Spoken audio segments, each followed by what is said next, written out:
I thank the member. The question is that the address be agreed to, and I call the member for Hughes. Thank you, Deputy Speaker. It's pleased to see you in the chair during my contribution to the Governor-General's address in reply.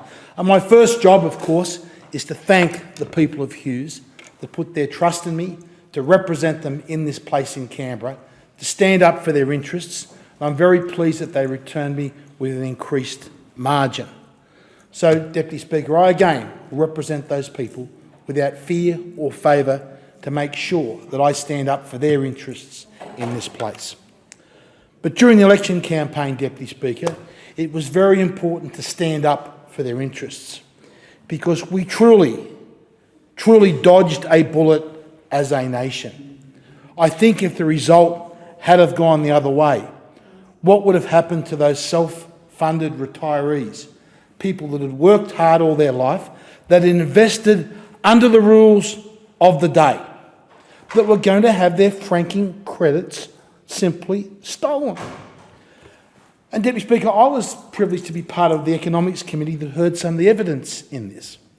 And what came across loud and clear were that members of the Labor Party and the Greens simply didn't understand the principle. They thought it was their money. They didn't understand that if you are a shareholder of a company, you own that company, just like you do if you're a sole trader or if you have a business investment in a partnership. And the profits that that business or that partnership or that sole trader makes belongs to the owner of the business. And then those profits are taxed at the applicable marginal tax rate. That was a concept completely devoid of the Labor Party's understanding. And they went after those self-funded retirees at this last election, and we even had the shadow treasurer telling them, if you don't like it, don't vote for us. Well, they did that, and they did that in droves. The other bullet that was escaped, this nation dodged, was when it came to negative gearing. Again, trying to drive a wedge of class warfare through, and again, a simple misunderstanding or misrepresentation of the basic economics. Negative gearing is not some type of tricky tax stunt or something. It is a simple principle that the costs of your interest are an expense of earning an income, and therefore they are deductible when you work out what your pre-tax income is and what you pay the tax upon. Again, a concept that the Labor Party simply couldn't understand, which would have decimated the investment and housing industry throughout our cities. And I hate to think what would have happened. But truly, the real bullet that we dodged as a nation was that we didn't get Labor's 45% economy-wide emissions reduction target. Because for years we've argued in this place about renewable energy targets, but what we've only really been talking about is renewable electricity targets. And our electricity sector only makes up 1/3 of our emissions. So where Labor just didn't want to take our electricity sector emissions out to 45%, they wanted to do that reduction in every other sector of the economy. Stationary energy, Deputy Speaker, people that use gas in their own home for heating and cooking. How did the Labor Party plan to reduce that by 45%? Trucking across the nation. That sector had to reduce its CO2 emissions, which means reduce its use of petrol and diesel fuel by 45%. How is this going to happen without decimating mainly many rural areas and decimating our trucking industry? What about our aviation industry, airlines like Qantas and Virgin? Qantas, for instance, actually emits more CO2 as a company than does Liddell coal-fired power station. So how is a business like Qantas going to reduce their emissions by 45% under what the opposition took to the election unless they were simply going to take planes out of the sky? And you take planes out of the sky, what do you do to all the tourist industries and businesses that rely on the tourist sector around the nation? This is the bullet that we dodged. And then, of course, the agricultural industry. How is the agricultural industry, which makes up 14% of Australians' greenhouse gas emissions, how is that meant to reduce its emissions by 45%, other than a mass cull of our dairy, of our beef cattle, of our sheep and of our pigs? A mass cull would have been required to get to that 45% target. That's the bullet we dodged, Deputy Speaker. And the other concern was how close Labor came to pulling this off.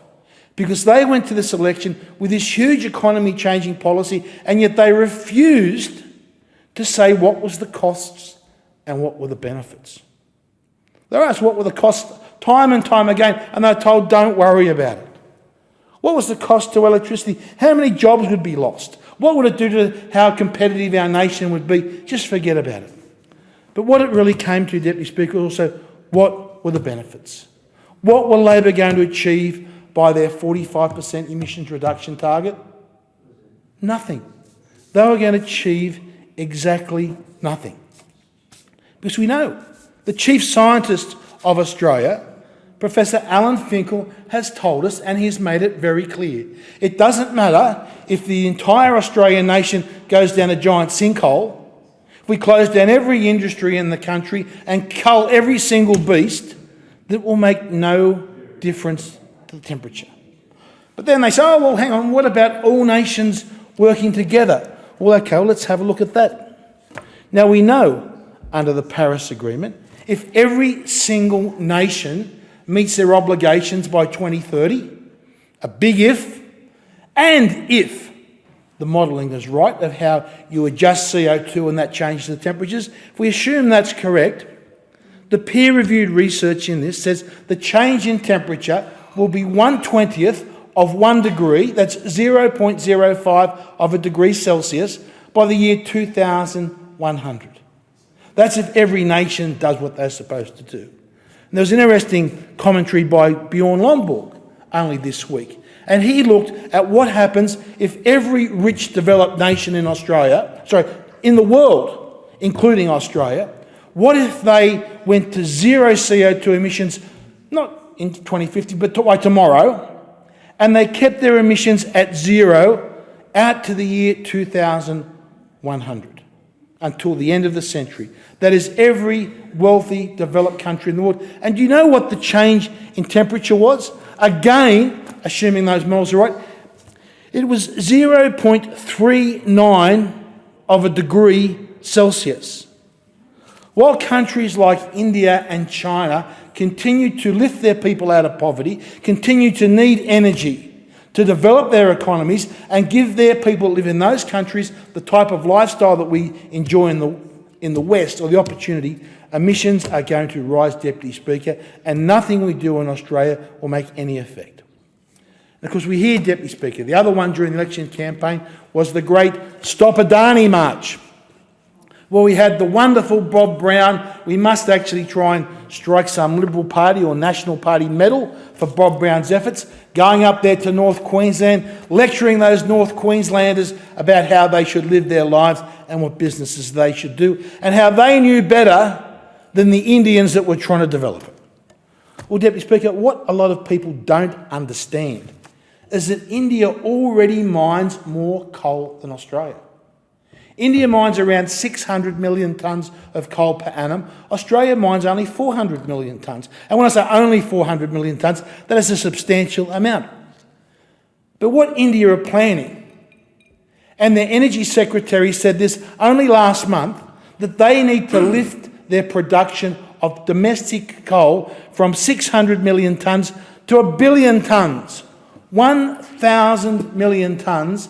That is what India are targeting, another 400 million tonnes of production annually, equal to Australia's entire production of coal, both for thermal coal and also, Deputy Speaker, for metallurgical coal. So we truly, truly did dodge a bullet. Now, we would have thought, Deputy Speaker, after that Labor would have learnt their lesson. They would have said, look, we understand that we got this wrong. And there was a glimpse of hope. For a while there, We had the member for Hunter out saying we should adopt the coalition's emission targets. Let's drop that 45% emissions targets. There was a glimmer of hope there for a few days. But yesterday, we saw that glimmer of hope being diminished when the Labor Party joined those climate crazies, those people that are gluing themselves to the roads, that are causing protests, that are dressing up in the most outlandish, ridiculous costumes that have seen, that are dancing in the streets as though they are affected on drugs. Labor has signed up with those people and joined those climate crazies by declaring a so-called climate emergency.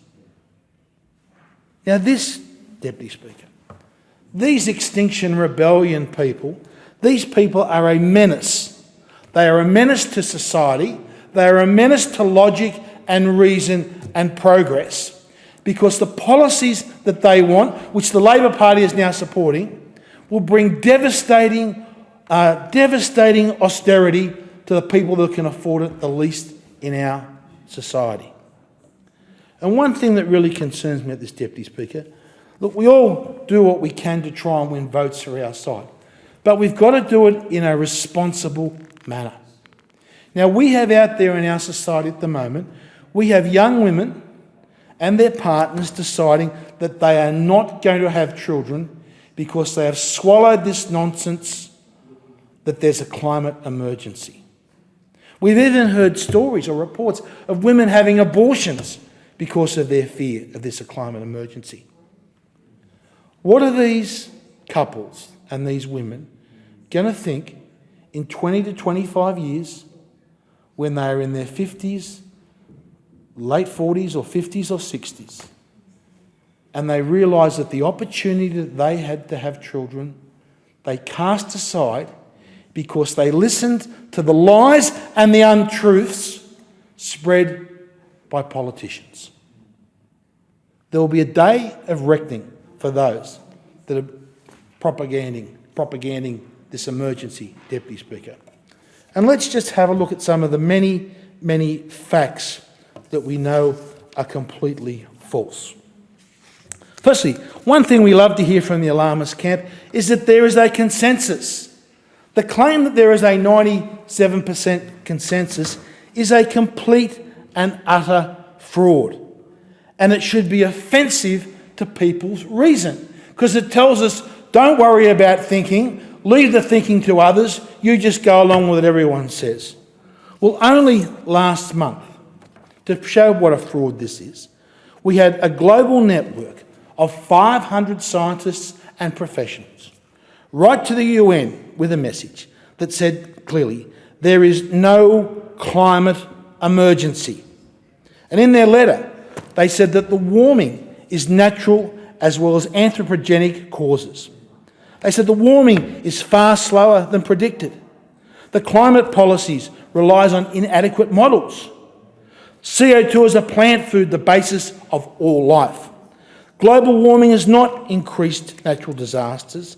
And they said, concluded, there is no emergency, there is no cause for panic and alarm. 500 of the world leading scientists and professionals. Secondly, Deputy Speaker, one of the most important ways of measuring how we are progressing and how we are being affected by the climate is the number of deaths that occur annually from climate-related catastrophes, whether they be floods, droughts, storms, wildfires, or extreme temperatures. Now, data on this is kept by the United Nations International Disaster Base, which goes back with reasonably quality data to the 1930s, and as time goes on, the data becomes more accurate. Well, what it shows, that in the 1930s, there were 450,000 people a year that lost their lives from climate-related deaths. By 1950, that had reduced to 250,000. Still an enormous death rate. By the 1970s, it had reduced down to 50,000 deaths annually from climate-related incidents. Since this century, Deputy Speaker, it has been down under 25,000. And that reduction has happened despite the tripling of the world's population. But last year, 2018, we saw the lowest number of deaths from climate-related disasters ever recorded, 6,200. It is not because the extreme weather is getting less extreme, it is because we have learnt how to use fossil fuels and learnt how free markets do us that protect humanity from this extreme weather. This is something completely that the other side of the argument, Deputy Speaker, do not acknowledge and they do not recognise. Secondly, Deputy Speaker, there has been in recent years a global greening. There are actually more trees on the planet today than when I was at school. I remember at school being told about how deforestation was terrible and we were going to run out of trees. Well, the peer-reviewed science tells us. The peer-reviewed science, with the paper titled Global Land Change from 1982 to 2016, recently published, August the 18th, 2018, says, we show that contrary to the prevailing view that forest area has declined globally, that's the prevailing view, tree cover has increased by 2.24 million square kilometres. So there are 2.24 million square kilometres, an area the size of New South Wales, South Australia and Victoria combined, additional of trees in the planet than when I was leaving school and university, Deputy Speaker. That is the peer-reviewed science.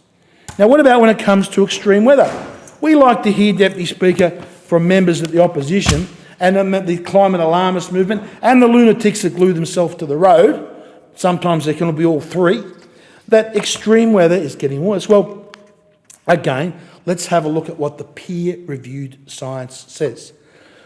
Printed Environmental Hazards, the paper titled Normalised Insurance Losses from Australian Natural Disasters from 1966 to 2017, published on the 24th of April this year.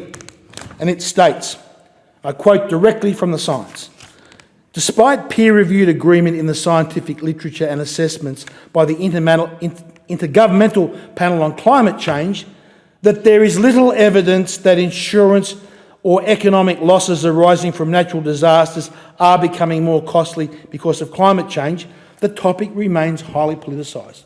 So here we have, confirming what the IPC say, that there's little evidence that insurance or economic losses from natural disasters are rising. And their conclusion was, after they looked at the evidence, when aggregated by season, there is no trend in normalised losses from weather-related perils.